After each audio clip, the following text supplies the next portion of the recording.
Colleagues and comrades, light some candles, put on your finest Barry White record, and crack open the bottle of decent mid-shelf red, because today we are going to do Sexy Deleuze, what I'm calling a materialist approach to sex and relationships, and we are overjoyed, there we go, that's another thing for the edit, isn't it, to be joined by Justin Hancock, who's the coordinator and head trainer over at BISH Training, co-author of Enjoy Sex, How, When, and If You Want To, a practical and inclusive guide with Meg John Barker, and of course the author of Can We Talk About Consent, who also hosts the Culture, Sex, and Relationships podcast. And we brought him on because we want to talk about the ways in which things like assemblage theory, affect theory, new materialisms, Foucault, and the work of Deleuze and Guattari can feed into how we talk about sort of concepts or processes of relationships and sexuality today. Justin, thank you so much for joining us. Well, thanks so much for having me on. I'm really thrilled to be on, and I'm a fan of the show. So I've never clicked a yes, I want to do this so hard in my life. So thanks for having me on. Thank you for joining us. So just if people get an introduction to your work, can you just explain what it is you do in terms of the training courses you provide, as well as your wider research into this topic, and sort of how, maybe how you got into working with these particular kind of post-structuralist theories within this field? What came first in a way? Was it the post-structuralist theories, or was it the application first and foremost? Yeah, it's definitely the other way around. So everything that I kind of do is all just kind of me. So I'm completely freelance relationships and sex educator. And I got into it in 1999. So I'll at some point be celebrating / commiserating my 25-year anniversary later in the year, probably.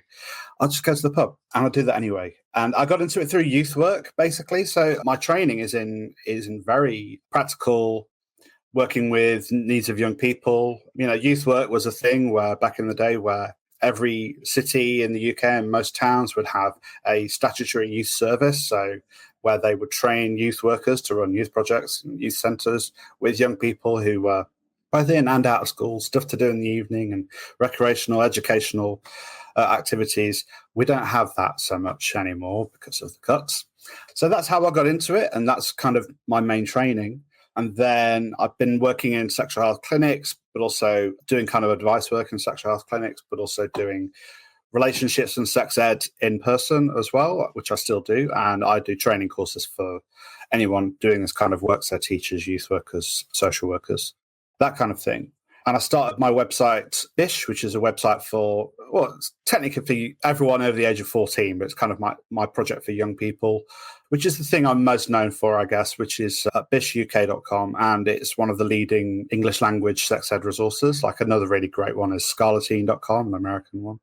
And then start doing the Meg John and Justin podcast, which turned into Culture, Sex, Relationships.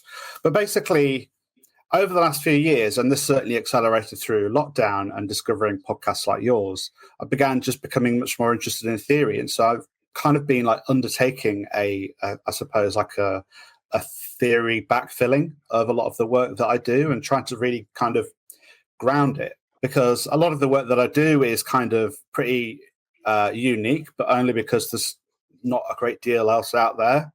So we are in kind of like, I guess, like nomadic war machine kind of territory, dropping my first Deleuze and Guattari reference on a podcast that isn't mine. And so I kind of felt like I needed a new set of tools, a way to kind of give me a bit of confidence in how in that I feel like I'm doing a good job, but to find some it's find like a home really for kind of like a theoretical home for the work that I want to do, I suppose. I can't really make it make any more sense than that, really. And I'm now doing a PhD about BISH. And so really as part of that, I'm making a case for why a materialist approach to relationships and sexuality education is the way forward and why materialist advice is the best. I don't have the answer to that yet, but that's part of what I'm going to find as part of the research. If you have any ideas, please, I'm here to learn.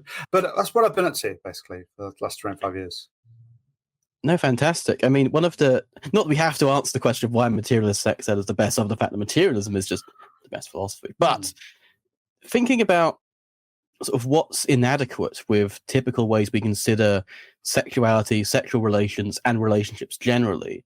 I mean, what does materialism, you think, bring to the table which other theories don't? Because, I mean, the origins of materialism as we know it, comes from people like Karl Marx, and try to think things in terms of social relations rather than as individual atomized people that may possess things like private property and indeed possess other people, as we have in sort of the old feudal marriage relation, or even to some extent how we may think of some kinds of monogamy, not, and then of course we have the new materialisms which arise from we call process philosophy. So it seems, I mean, from what I've got from listening to your show, and of course we're going to link everything down below in the description, is that your approach tends to focus on one, sort of thinking about processes, thinking about relations, removing these sort of atomized barriers that keep individuals within themselves, and thinking about more in terms of connection than possession. Could we sort of unpack some of that, if that's an accurate way of describing what you're doing? Yeah, I think that's exactly what I'm trying to do, really. So my work's always been kind of interested in what things do, but also how we might do things.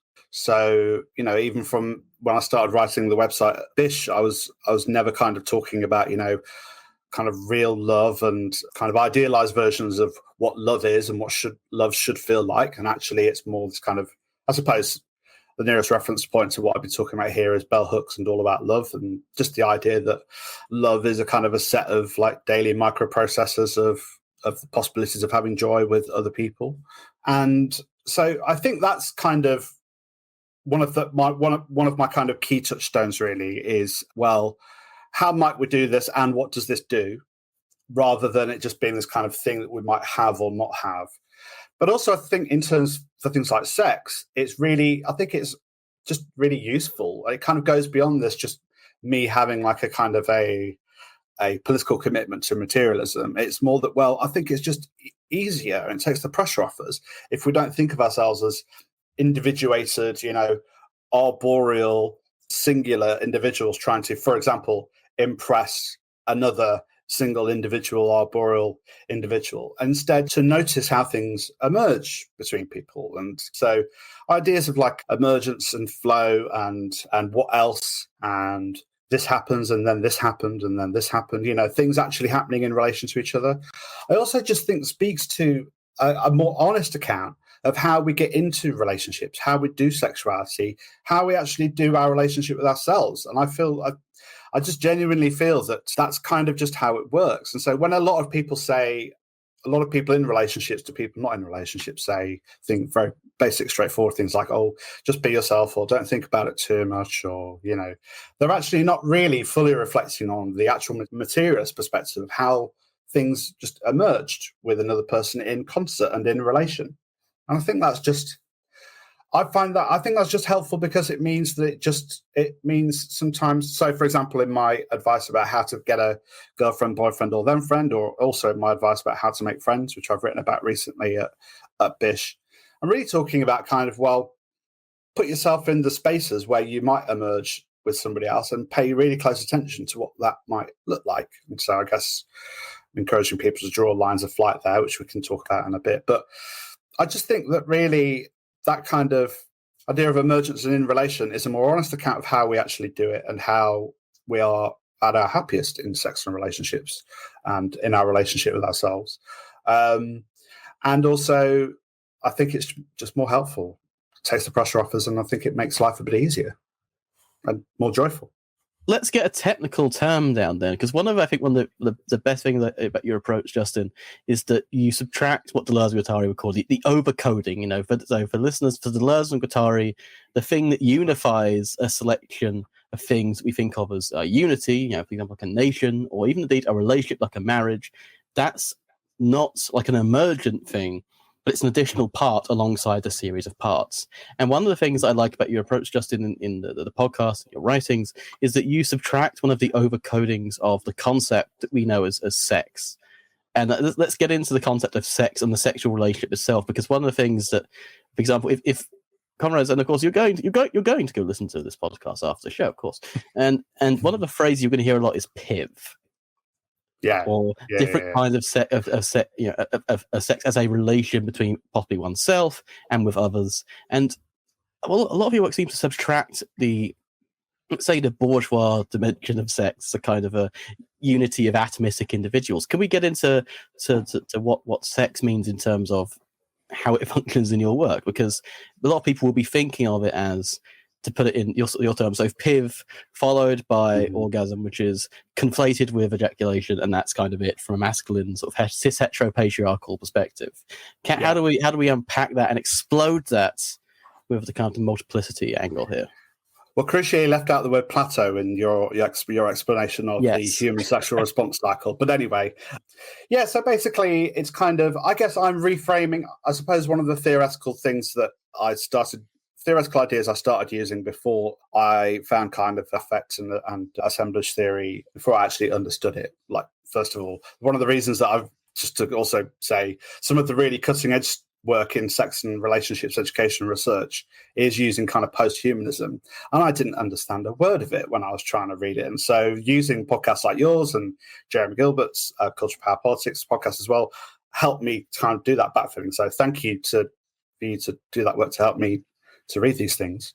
Before that, I was really interested in basically what we would call kind of critical sexology, and this comes from I think it's Ken Plummer, who wrote an essay about it. Trying to cite things on my head, but I guess it's a podcast, so we don't have to cite everything, do we? But it's I think it's called Critical Sexology or something like that. And basically it's about how ideas of sex are produced.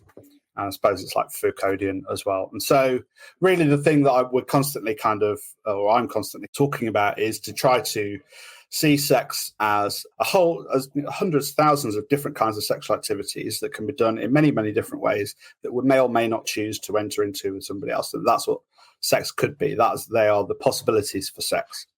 And it's a more consensual way of doing sex. It's maximizing our freedoms to choose, which is both more consensual in the legal sense of the word, but it's also Spinozan in the augmenting our body's capacity to act, and the Brian Massumi definition of that from Thousand Plateaus.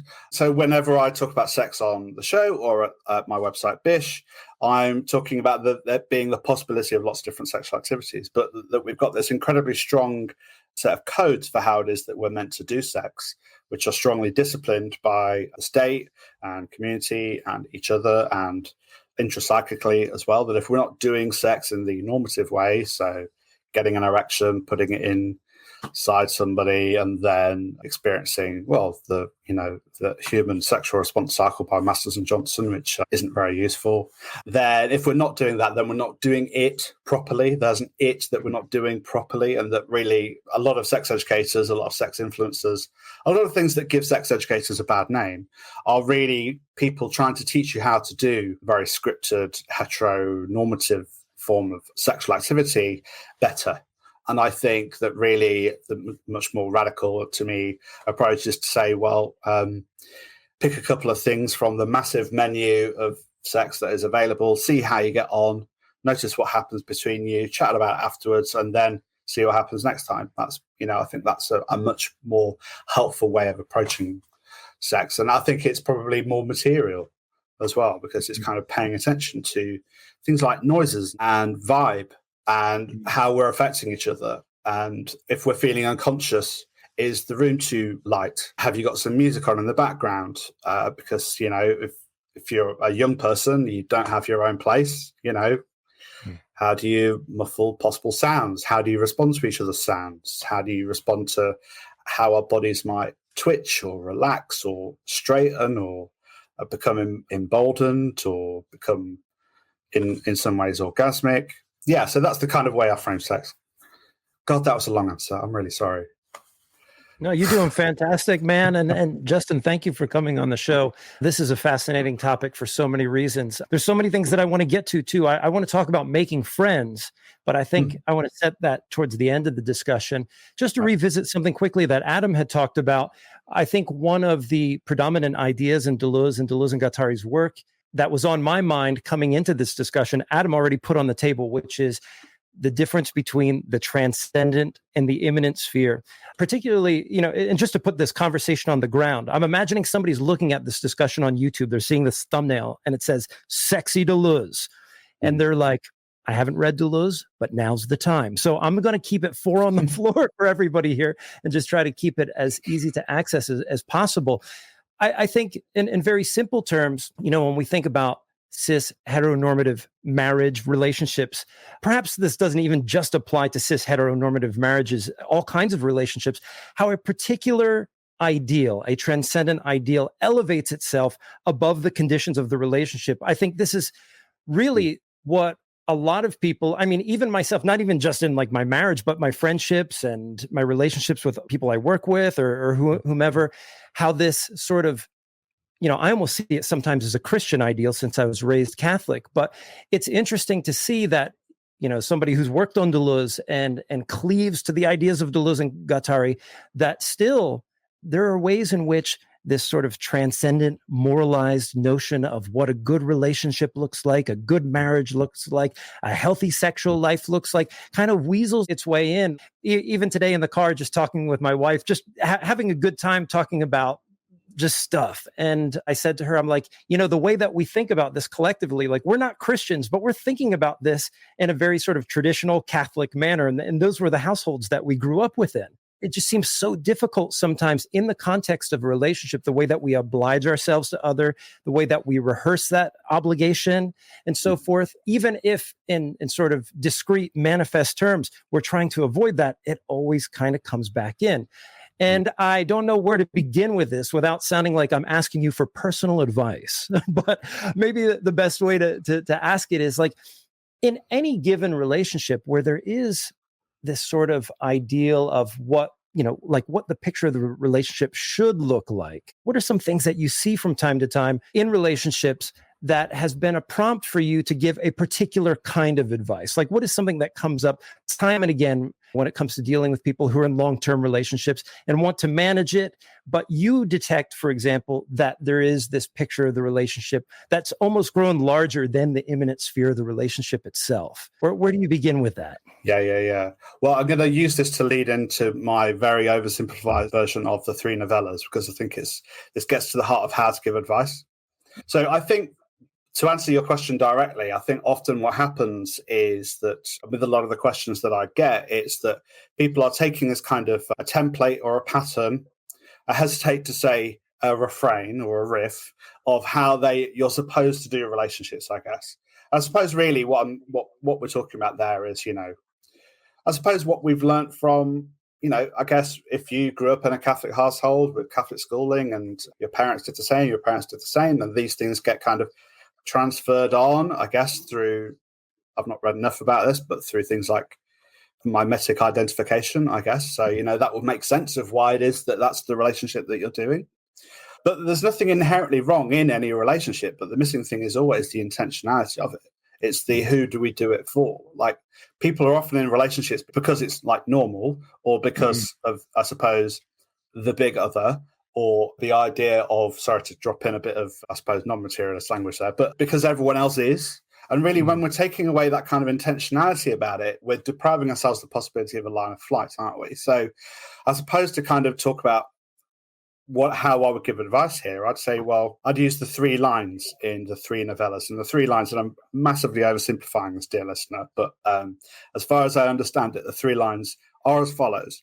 So the first line is the what, where, how, what's happening line, our social location, the things that we're actually concretely doing, how we're read, what our day-to-day life appears to be, if we have any issues, what those issues are, or how we might describe the relationship. And the first line is how we might describe or identify the relationship, and all the things that are actually that we might appear on the surface, I suppose, of a rhizome. Line two are the kind of unspoken things, like the secret things, the affective results of things, the cracks appearing beneath us. I think as Deleuze and Guattari talk about, things that we know there's some things there, but we're not quite sure, but we know that if we keep doing this, line one, that we'll find it. Things that we haven't kind of figured out yet, things that our partner might be thinking, things that we might be thinking but haven't been brave enough to speak to them about. That's kind of line two. And so I guess what I encourage then is to think about, okay, well, what resources do you have already to help you pick up the pen and draw a line of flight around those two lines, to incorporate all those lines into an assemblage, into a rhizomatic assemblage, if that's not a tautology, in order to help them to figure out what's going on for them. So it's never to kind of give them another discourse, which would be kind of line one behavior, to say, well, what you should try doing if you've been doing monogamy and, you're planning on kids and doing something very kind of, like acceptable, you should try doing the unacceptable, try this, the inverted commas non-acceptable, try doing ethical non-monogamy or relationship anarchy or whatever we call these things. That's what a lot of other sex educators might try to do. But instead, what I would say is, well, I'm paying attention to your line one and your line two, the things you're saying to me about what's going on in your relationship, some of the things that you're hinting at, or the things that are unsaid, or the things that are where there is something going on. And here's the pen. What resources have you already got that that might help you to make sense of all of this in ways that feel good for you? And so I think that's one of my new kind of guiding principles. I suppose I've always tried to do that in advice work, but now I've got a nice theoretical framing for it. That's going to be really nice in my PhD to kind of draw on that. But I think that's the issue, really, is that at no point should anyone giving advice about relationships tell people how they should be doing it, but it's to help people to see what resources they have in order to become other, or in order to bring in the line of flight there is the possibility of them actually having some degree of agency as well, which is I think one of the crucial issues of that, which is... Well, I have so many questions now, but I'm just going to pick the ones that come immediately to mind. When we think about lines of flight, we also think about the risks involved and how lines of flight often fail. And anything from a monogamous marriage to sort of experimenting with a particular sexual tendency, or just going to find out what you are or what you're becoming, perhaps, it engenders the risk of a relationship or an experiment failing. What, in your mind, is the Deleuzian approach or the Deleuze-Guattarian approach to dealing with the failure of either a relationship or of an experiment? Well, would they use the word failure? I think what I might say is a change in relationship and a change in the relation to the relation. And certainly in the three novellas, Plateau, when they're talking about lines of flight, they're really wary of it's not jumping over the prison fence and making a break for it. It's one of the terms they use, or sailing to the South Seas to find mummy and daddy. It is that it's important that line of flight goes back around lines 1 and 2 in order to help you make sense of what you have. Because then if you do that, you're not paying attention to the resources you have, and all you see yourself as having are deficits.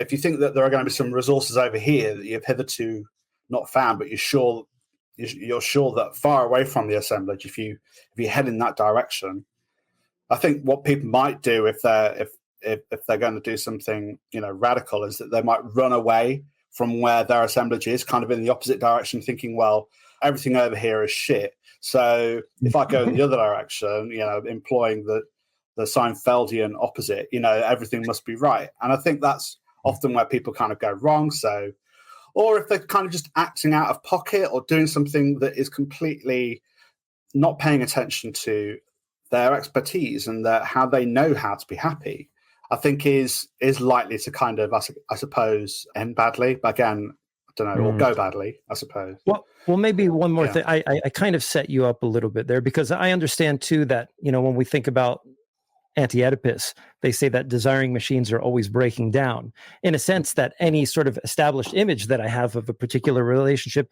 is already coming to pass. I guess the question is, as we turn out of a situation, or maybe feel the impulse to move away, for example, or to try something new, does that not entail the risk in some particular relationships, perhaps confronting certain tensions or antagonisms head on, or kind of sticking with things a little bit? And this here's, of course, another setup. But if we are Deleuze-Guattarians, how do we avoid the risk of simply running away or finding a new line of flight when things get hot in a particular situation? Maybe there's some gold to be found if we drill down alchemically inside our relationship and then find that, if we would have explored these tensions versus perhaps running away or trying something new, then we would have found something enlivening.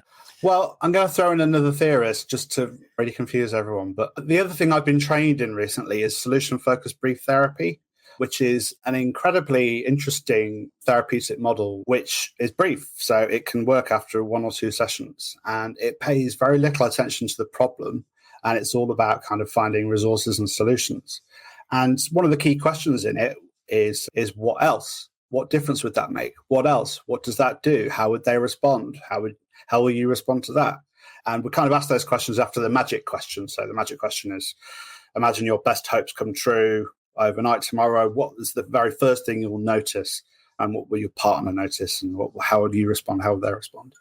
And that kind of comes from Wittgenstein and Wittgenstein's idea of language games. And Wittgenstein also was a geographer, not a historian, and Deleuze and Guattari are kind of geographers. So Wittgenstein is like, instead of digging down below the building to find the foundations or the geology of the building, instead walk around it and look at things differently, blink and look at things again, look at things differently over here. And so I think there's, again, part of my work is going to have to be kind of drawing these two theorists together.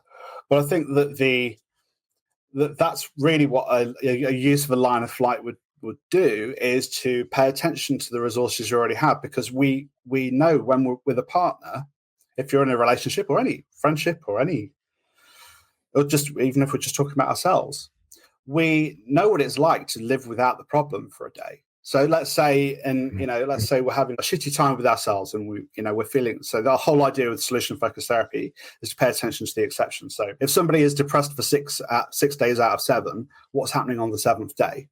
And because it's easy to only talk about line 1, so what the problem is, rather than thinking about, well, what solutions, what resources might we already have, it means that we stop paying attention to those. So really, I think that this way of thinking of, well, how else might we look at this? What else is going on here? If we were to tweak this over here, might this thing help over here? And so when I do solution-focused chats with couples, often it is a tiny thing that has changed that has meant the whole assemblage has really shifted, because everything is in relation to everything else.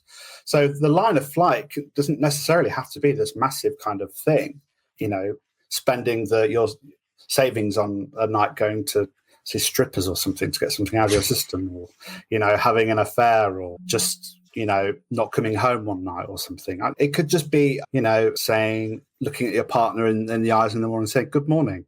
Did you sleep well? Rather than grunting and giving them a cup of coffee or something. That's quite an anodyne kind of example, but it could be tiny things. Tiny things can offer a line of flight, is basically what I'm saying. No, I think this is the benefit of the kind of Deleuze or Guattari, or at least post-structuralist approach you take, because it's non-binaristic, and that doesn't reintroduce a binary of saying that every line of escape is therefore kind of the morally right one.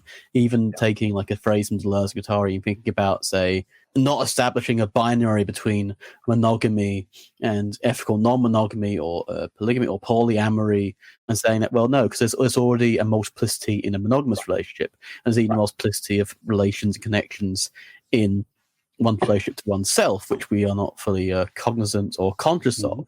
And it's about cultivating those new kinds of consciousness. So I think this non-binaristic thinking is a really good way of going for it, particularly insofar as, it withholds judgment to the sense that, this is not the normative version. Well, of course, there are still judgments. I mean, for example, if you want to act in this way, you can say, I want to act, if you want to act in a ethical way, you can do this. You have to say, like, this is unethical. If we want to act in an ethical way, you can do X, Y, and Z. If you want to act in an unethical way, which I will not endorse, nor advise to, this, that, and that, it doesn't cut off anything in advance or to give a more sort of total analysis. And if you want to carry on this sort of non-binaristic, sort of subtractive dimension, one of the concepts that you use quite a lot, especially recently, is the body without organs. And of course, this show, because we can make a clip like a Seinfeldian clip show all the time. We've tried to explain and have explained, not just tried, but also tried and failed better to explain the body without organs. But I just want to ask how this fits into, for example, how you would talk about relationships and ways in which you start to feel yourself as embodied, particularly not through this concept, we're not doing it through the concept, but the way in which this concept describes an active and imminent state of embodiment. Yeah, I was literally reading this. I was reading out quotes from The Body Without Organs as if it was just the best self-help advice book I've ever read on one of my recent podcasts. I can't remember. The issue with my podcast is that I kind of just record them. I make bullet points, I record them, and I immediately forget what I've talked about. So I can't remember which one it was. It might have been which feelings are mine. I think it was that one.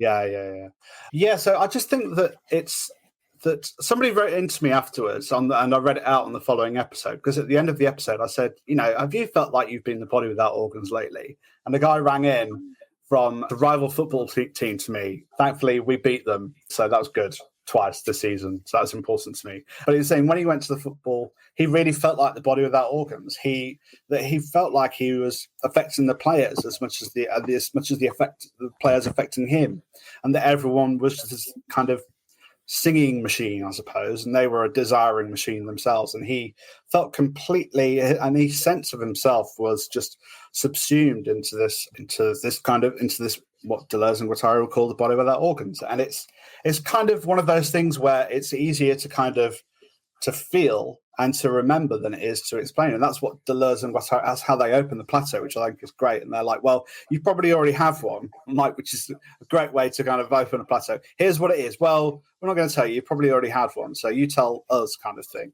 And I suppose it's that there are always these possibilities for us to experience the body without organs, where I think probably it's as well as feeling embodied, it's feeling like really kind of alive. It's feeling really emergent and full of possibilities, and just to be experiencing this kind of Spinozan joy of just being full of capacity to affect others and for others to affect you. I think that's kind of like how I kind of describe it. And I think that the way I bring it in is in my work is a way of helping people to kind of draw a line of flight, to think about how they think, for example, about their body. Is their body with organs, or how the body is often trapped through like discourse, and how the body is how we're made to feel shit about our bodies, for example, or how made to feel that our bodies need to be productive or unproductive, or how we should be treating our bodies as kind of inhuman kind of machines that can be switched on or off for various things, and that we're taught to completely disavow anything that affects us in any way, and in order to just get stuff done, I suppose. I think sex and relationships is the possibility where it's the possibility of where we might see ourselves as the body without organs, in order that we can see how that might have a micropolitical effect, where if we feel on a Saturday afternoon watching a football team who aren't even very good, but we're feeling the body without organs and feeling this collective joy, what are the possibilities of what that might do? And so yeah, I think that's how I bring it in. But also, I suppose the other thing I just might be useful to say about this as well is that when it comes to sex, and this is partly to do with capital, but it's also partly to do with bad sex ed and normativity, is that there are so many kind of discourses about the body and how the body should work. So, for example, orgasms, that we become so extracted from our bodies that we don't know what it is that we're supposed to be feeling. So I answered a question from a young woman the other day over at BISH who said, I can orgasm, but I can't come. I'm like, okay, well, around 40% of women experience some expulsion from the vagina, which they say happens when they're experiencing an orgasm, but like 60% of women kind of can't. And really and then I went on later on to explain, well, we've become this kind of cum-centric kind of society where the jizz is the thing. Like, it's very Oedipal, isn't it? The jizz is the thing. And so everyone has to jizz now. Otherwise, it's not real. Otherwise, it's not actually happened. We can't present evidence of it happening. And so we're having to present evidence of an orgasm rather than experiencing it and what it feels like when our core is so activated that an orgasm is like thrusting out of our middles, and that our vagus tone is doing things we didn't think possible, and that our brain activity is giving us an out of body experience. Those things don't count. It's that you have some fluid coming from your genitals. That's the docile body that we're basically having to kind of to fight against. And so I think when we're opening up the avenues for people to understand, well, actually, you could experience in your body in this entirely different way, and also drawing on some examples of this. So, we've all experienced some example of my listener who went to see a football match. If we went to a party or we were at a comedy show and we're just rolling around in laughter with everyone else, we're bodies without organs. If we see something so beautiful and it takes our breath away and we're just transfixed with that thing for a moment, with a body without organs. If we're smelling a delicious cup of coffee or just eating something that, you could be eating, I don't know, a Yorkie bar. No, don't eat a Yorkie bar. They're made by Nestle. I have to say this, but could we say that way of thinking about orgasms, about thinking about coming, is a kind of content creation? There's definitely an overlap between this sort of hey, I'm going to produce essentially a commodity right now. And we've reduced sexuality to, the visibility of something that is born from us and is tangible and is, despite being evanescent in some sense too. Anyway, Adam, sorry. That was had to do it. No, I completely agree. When you click publish, it's jizzing, isn't it? And then it's on to the next one. And then how many times have you just gone back through your YouTube thumbnails and you're just kind of checking in? Oh, yeah, it's a nice stack there. And like I was saying before, I do my podcast and then I instantly forget about what I've said. So, that's the most Oedipal thing that I do probably. There was a podcast refractory period. I remember once I had to reteach myself Jean Baudrillard's, which is quite ironic what it was, by listening to a podcast we did when I was doing a big diatribe on Jean Baudrillard. So I had to learn it through my own leavings. I mean, honestly, I think the content creation thing is a good way to put it. One, it's a productive thing. One, it's literally a recorded thing. It's recorded as an there's an artifact there. There is something produced. It is a recording of a certain machinic output, which therefore proves that there's an input, which therefore proves there's something, normative on the other side of it.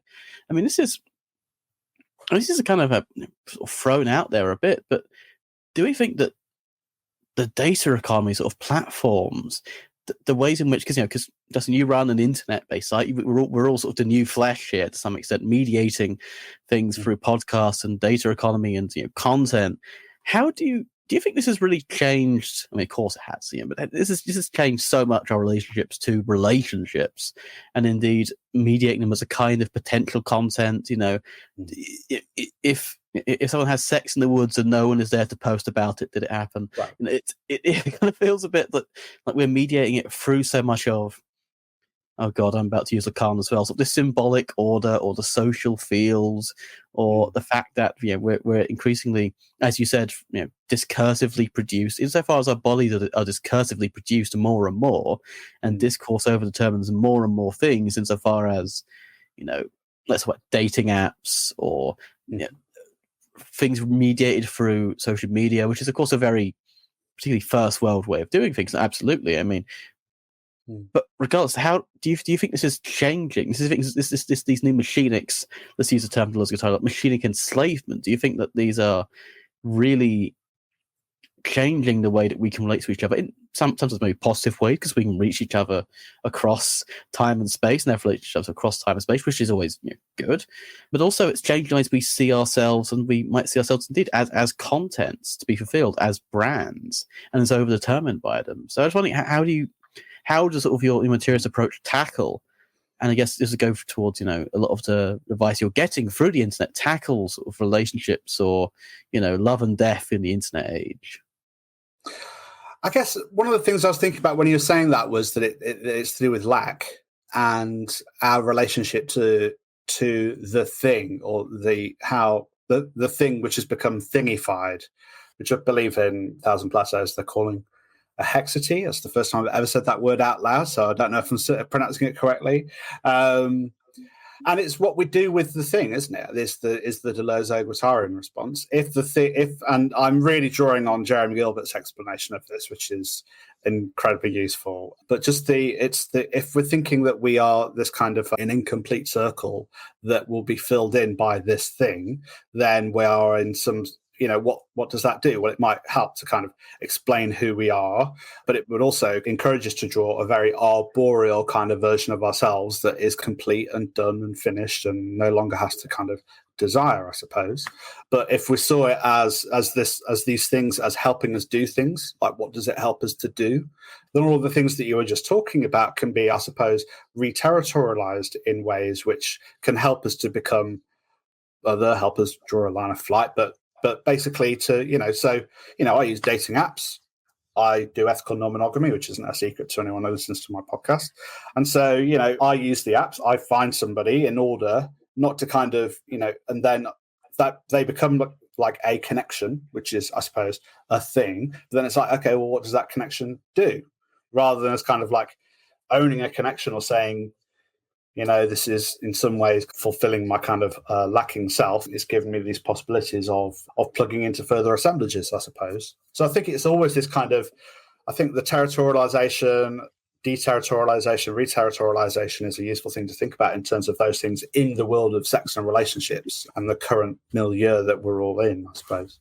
Maybe this is a good time to turn to the topic of friendship, because one of the things that I'm hearing amidst what you've just said, I was thinking about parasocial relationships in particular, and how often online you even see a kind of moralizing against parasocial relationships. And I have to say, I love and very much enjoy many of the people that I've met online, like even having you in the room here, Justin, right now. Now you are part of this grand assemblage, and I don't take that for granted, even though this is a sort of transient event of sorts. I mean, I hope to talk to you in the future, but this is part of the way that I've kind of organized my life doing what it is that we do. At the same time, I think there is, and here again, here's the language of lack. I was about to say there's a kind of paucity in those relationships because I don't get the fulfillment of having the friend in real life that I had when I was 12 years old. And now this takes me to this other issue that, well, maybe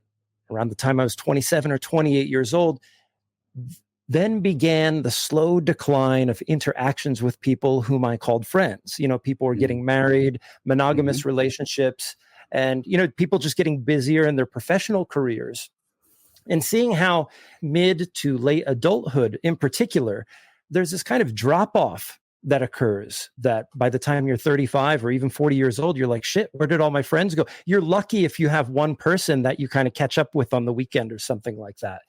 And my own personal experience of it was a kind of quiet lament, and maybe the growing of a sort of tacit resentment to the idea like, well, I guess this is the time when there's no friends, so be it, just kind of taking it for granted. But seriously, also thinking how tragic it was that we live in a world so overcoated by this sort of transcendent ideal of professionalism, monogamy, and everything else, that those nourishing points of contact were gone. And I did not avail myself in some way of finding new ones or making new ones. Actually, the podcast was a very good way for me to do that.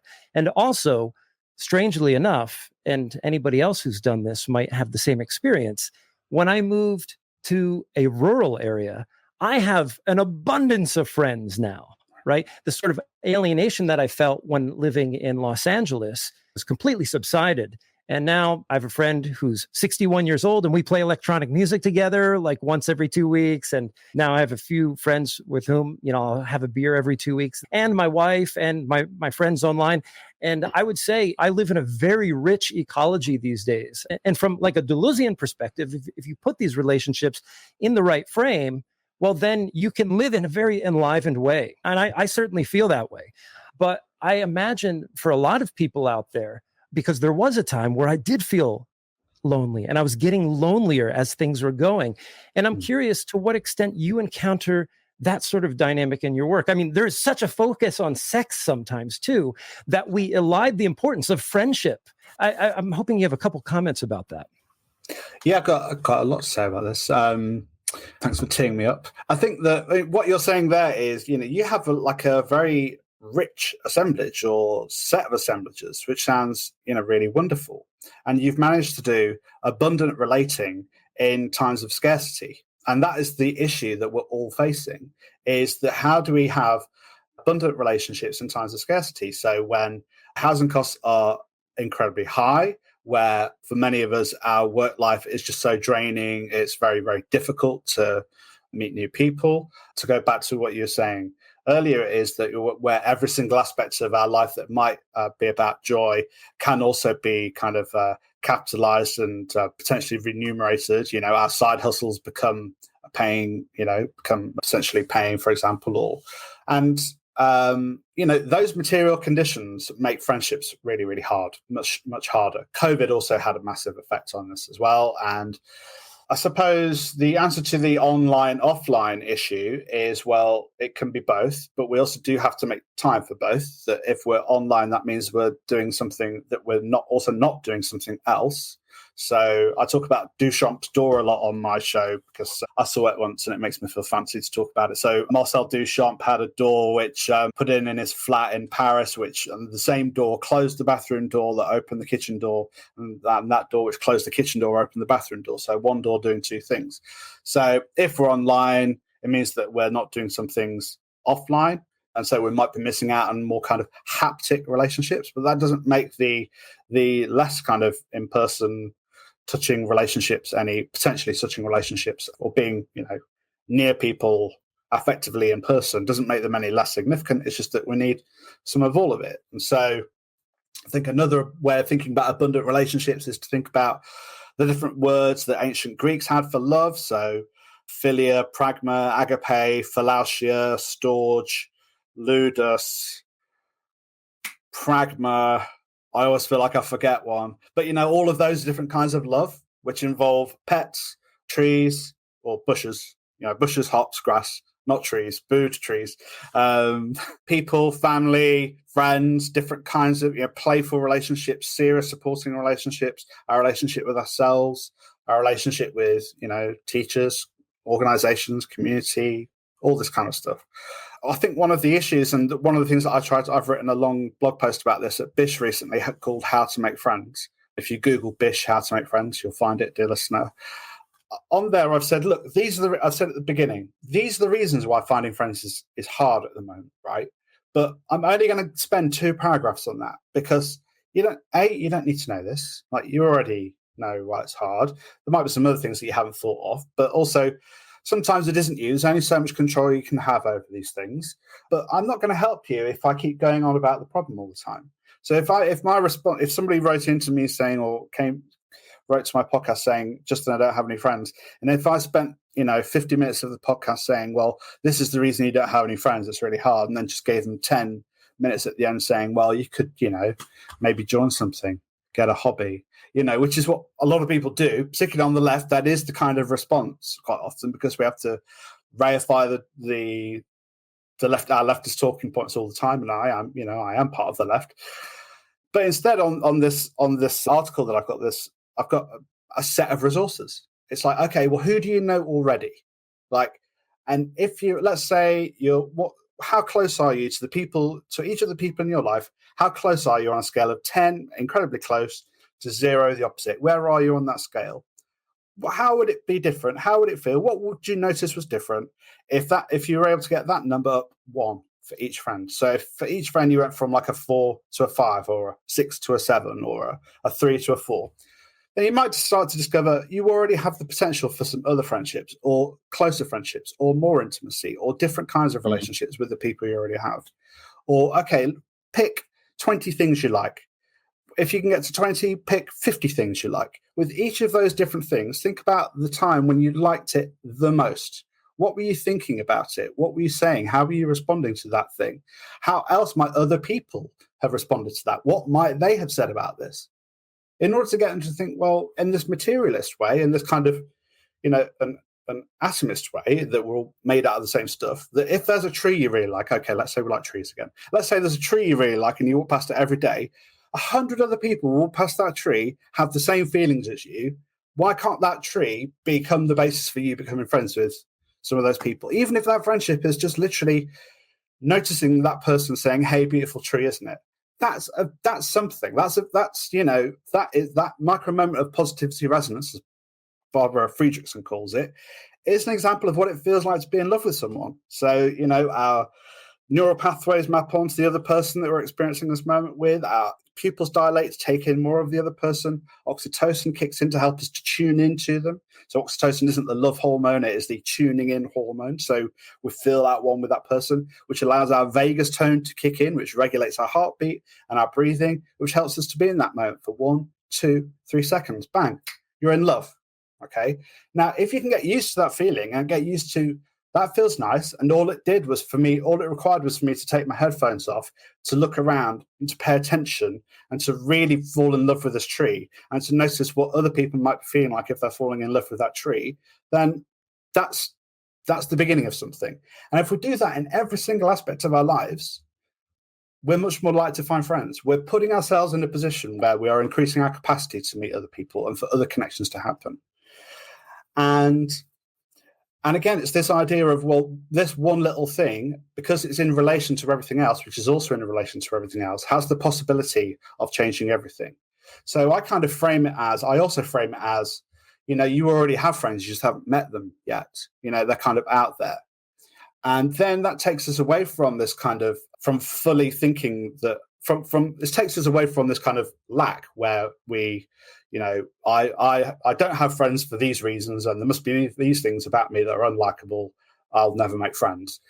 And instead of that, by asking kind of what else and what do you notice and what might they notice and what difference would it make, asking those kinds of lines of flight questions to ourselves, it helps us to understand we don't know ourselves at all. Right? And actually having this kind of self-knowledge, certainly through our problems, the kind of what I was saying before, the line one knowledge, isn't sufficient knowledge. And it's not actual self-knowledge. And it's certainly not a becoming knowledge. We can only be becoming if we are drawing lines of flight around our first two lines, to go back to what I was saying earlier. And so there are these possibilities for making friends, but all of that is still existing, within the broader materialist analysis of why it's harder to make friends because we have less time. But what are the possibilities for this micro-politically? So if it ends up that you join a renters union or you go on a demonstration, you have micro moments of positivity resonance there, and then suddenly you're playing, table tennis with them on Wednesday nights, and it turns out you're really into board games, or they know someone who might like to go dancing with or something. It's like that. There are all these political possibilities for this as well, I think. No, one of the things I really appreciate about your approach to this is how it breaks down this, very individualistic, heroic ego. I mean, thinking about one of the things you said in your episode about how to get a girlfriend / boyfriend / them friend is, as you said, you start with like 10 minutes off. It's really hard. We have less time, we're more atomized, and the rest of it is about, as I go, being both interested and interesting and putting yourself in spaces where you can make connections. And it really does sort of try to short circuit this instant gratification, the idea that I have to, one, get a girlfriend, if you take that heavily loaded phrase, for example, getting, because incredibly loaded. And then, of course, making that content for your own social recognition, saying, I am lovable, which basically says, I am lovable, I am fuckable, I am relatable, etc., etc. And it's break it down to those micro processes, which I think is so important in your approach to this. Indeed, in any relationship beyond even friendship, it's because we require so much of the problem is in terms of we can communicate our sort of status or our line one appearances at the speed of desire at this point. But of course, desire is far more, I guess, machinic, but multiplicitous. We don't know what we want, which is why I think when you use some sort of psychoanalytic bases, you use them for problems less than solutions. I know we're coming out to the hour at this point, but we've already mentioned that a few times. But I mean, if you got any projects going at the moment, of course, we're going to put all of the things and the BISH, the podcast, the books, all down below. But just in case we've missed anything, where can people find you? I did too many things. So an overview of everything I do, you can find at justinhancock.co.uk. I do solution-focused coaching through that as well. But yeah, there's BISH, the podcast, my work for anyone if you want a training course doing on how to do relationships and sexuality education, you can hit me up for that as well. But yeah, and you can find my other writing, my other appearances elsewhere at justinhancock.co.uk. Yeah. Beautiful. We will catch you later. Thank you for listening, and we'll see you next time.